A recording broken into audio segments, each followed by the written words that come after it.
What's going on, friends? Baltmatrix here, and today we are taking a look at a big boy. That is AoYI's Mechanical Alliance Studio Series Dropkick Helicopter Mode. This figure just showed up from eBay. That's where I got it. It was like shipped. It wasn't even $30. So you might be wondering, why did I buy this? Well, the reason I bought this is because it's a big boy. Straight out of the packaging, this is a very nice figure. In fact, the paint is just a little bit better than that original deluxe class figure. And I have to say that, at this bigger size, both its positives and its negatives are multiplied significantly. Now, how big is this thing? It's bigger than the current Studio Series Voyager class figures, for one. Now, if I were a good reviewer, I would be comparing it to the original deluxe class figure, but I am not a good reviewer. I can't find that original deluxe class figure. In fact, I can't find any of my Studio Series figures from the first wave.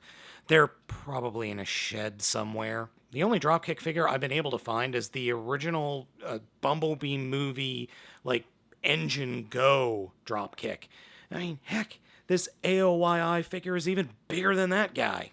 Head sculpt is excellent here on the left, but here on the right you can see the Hero Masher Bumblebee figure has more paint on it, and I think the silver works better on that cheaper US figure.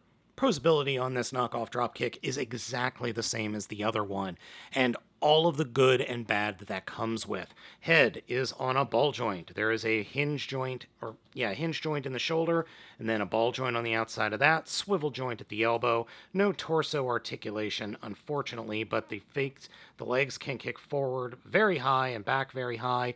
Knees bend at 90 degrees for the transformation. No foot articulation, and there's some problems here with the legs, which we'll talk about now. If you're going to guess that I'm going to say the legs are too loose, you would be very correct. The ball joints here need a bit of tightening. The hinges here are okay, but they could be a little bit tighter. The swivels need to be tighter, and boy howdy do these knees need to be tighter. They're just tight enough to not flop around, but yeah, if you pick the figure up and bloop, it just falls right over. Now, one thing interesting about this figure that, well, the other one didn't have is this one has die-cast? Or that weird painted die-cast?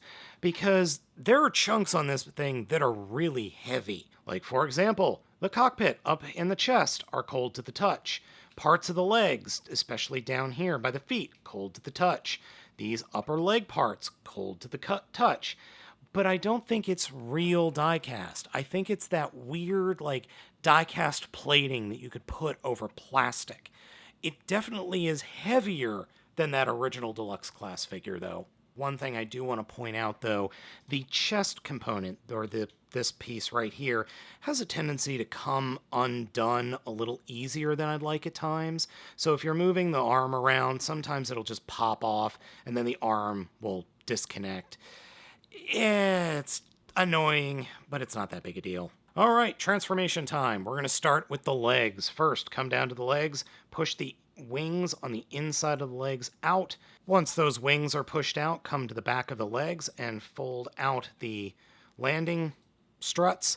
Then you can take the entire inside part, pull it away, and flip it around 180 degrees, and do that on both legs, like so.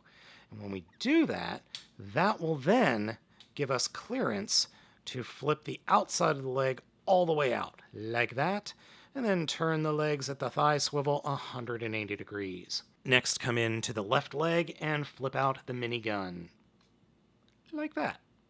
Then we can take the legs, put them all the way out to the side, and ratchet them down at the hips, and combine the lower leg sections together. This will form the bottom of the front of the helicopter. You don't want to push them all the way together yet, just get them so that they're kind of connected. Loosely, that is. This is the worst Beast Machines Jetfire alt mode I've ever seen. I mean, that doesn't work at all. Next, for the top of the robot mode, unpeg the canopy, open up the front of the chest, and then flip it up so that you could put the head inside, but don't do it all the way yet. Take the arms and unpeg them and just get them as far away from the body as you can while folding down the shoulders. That's because you're going to grab the back and rotate the entire bottom and top of the vehicle mode around 180 degrees. You just got to move things out of the way because everything's going to hit everything else. Then flip up the canopy and close it up over the head like that.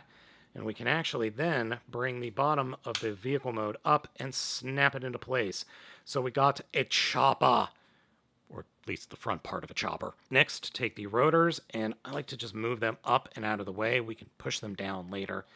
Take the arms, fold them down, push these little blue pieces that are on the backpack all the way down, and then extend the, outside of the forearms, turn them around 180 degrees, and then just kind of get these bits, everything's moving, around, fold it in, and peg it into place, and drop the air intakes down and snap them into place. So we'll do the same thing on the other side. Drop the arm down like that, extend the outside of the forearm, turn it around 180 degrees, bring everything in, situate the blue piece down, and combine the tail and the tail rotor and wing sections,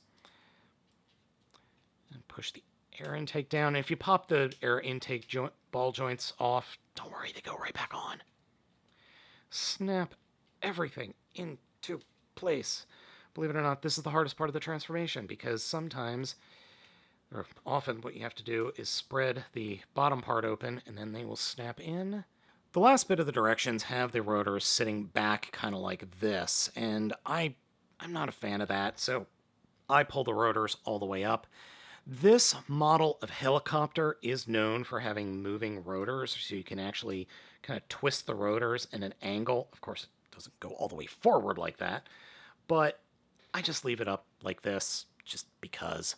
And here we have the ginormous helicopter mode, and this thing is awesome. This is the size that I always wanted this figure to be. This larger than Voyager class size. Yeah, this is the size it was always meant to be. Only complaint I have with this figure in the alt mode is the same problem I have with the original, in that the tail can bend down way too easily. There's nothing locking it in place. It would have been nice if there was just a little bit of plastic coming over the top to just lock that in place. Again, that flaw, quote unquote, is not the biggest deal in the world. That's just me nitpicking. This thing big. This is big. Now, if you've been following me on Twitter, you will know that I put pictures up on just how big this sucker is when compared to Earthrise Starscream, Voyager class Starscream. It's real big. Now, what else can we compare it to that's a helicopter? If you were going to say that stupid little engine dropkick from earlier, well, here it is.